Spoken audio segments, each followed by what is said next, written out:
Hey, hey! Happy Friday and happy Digest Day! I had so much fun putting these digests together last season that I'm doing it again because it's such a nice chance for me to look around and look at what's inspiring me and then share that with you. So if you have enjoyed these, tune in on Fridays for short and sweet digests, particularly this season, looking for inspiration on people who've changed, who've made pivots, who have had big decisions thrust upon them or have chosen themselves to switch it up and do something different.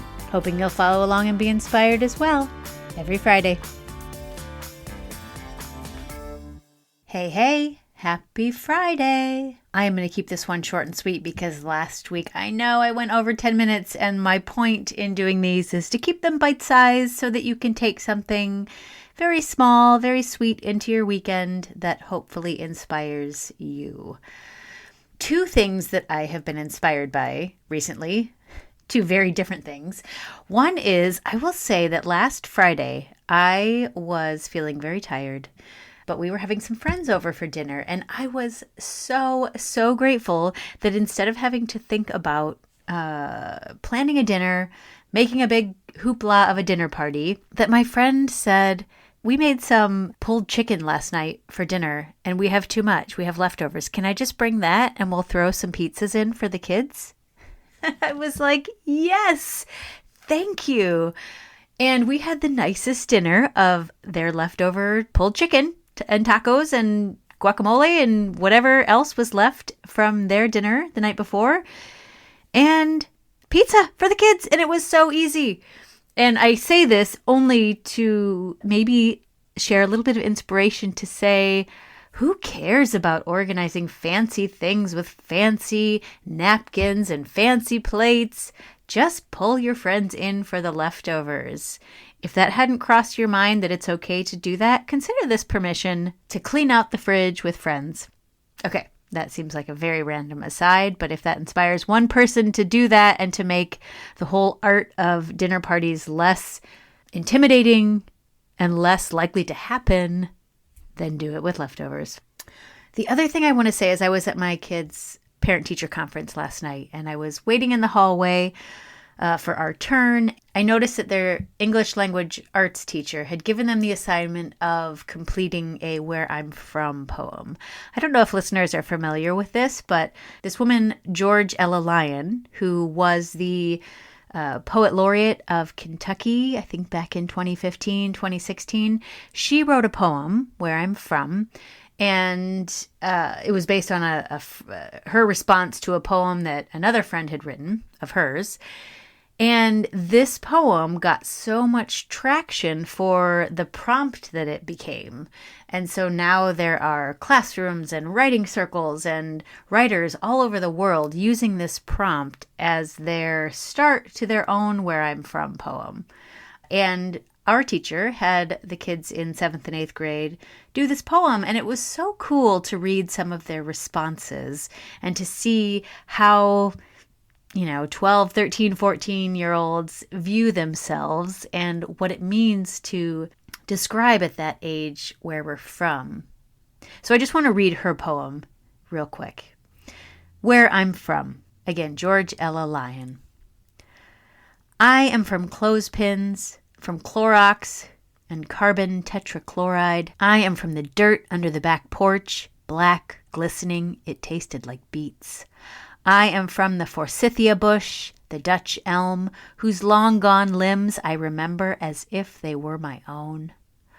I'm from fudge and eyeglasses, from Imogene and Alifair.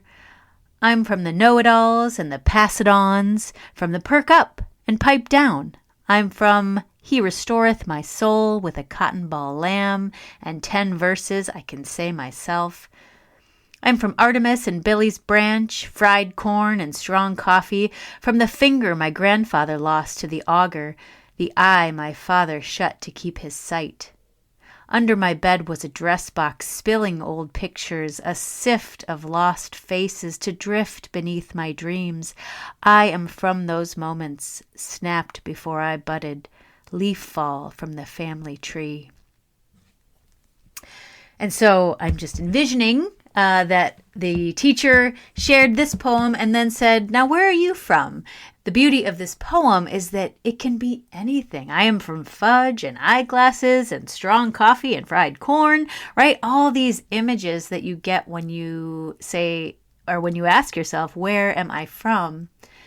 I feel like I've done this before. I wish I could dig up mine and read you mine, but I don't. I can't put my fingers on it in the stacks of journals that I have. But it's a really fun prompt to write to. So if there are any listeners who, I don't know, enjoy writing prompts, let me pass this one on to you. I'll put the link in the comments so you can read it again yourself.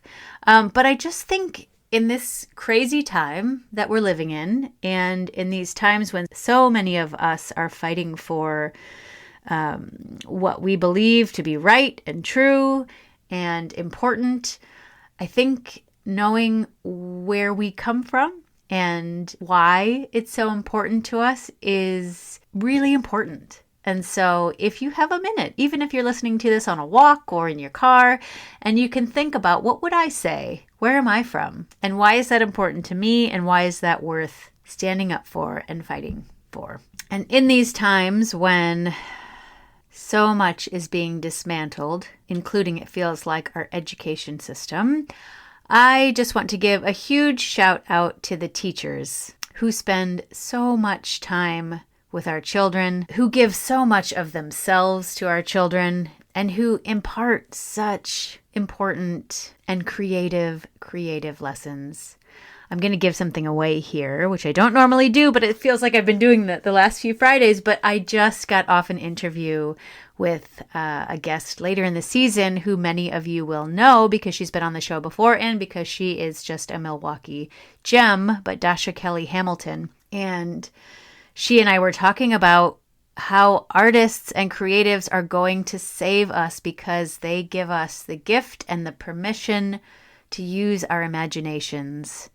And being able to imagine our way out of this, to imagine a better future, to imagine what could be with creative solutions and creative ideas are what is going to save us. So I am so grateful for prompts like this and teachers who get our students using their imaginations to get us out of this.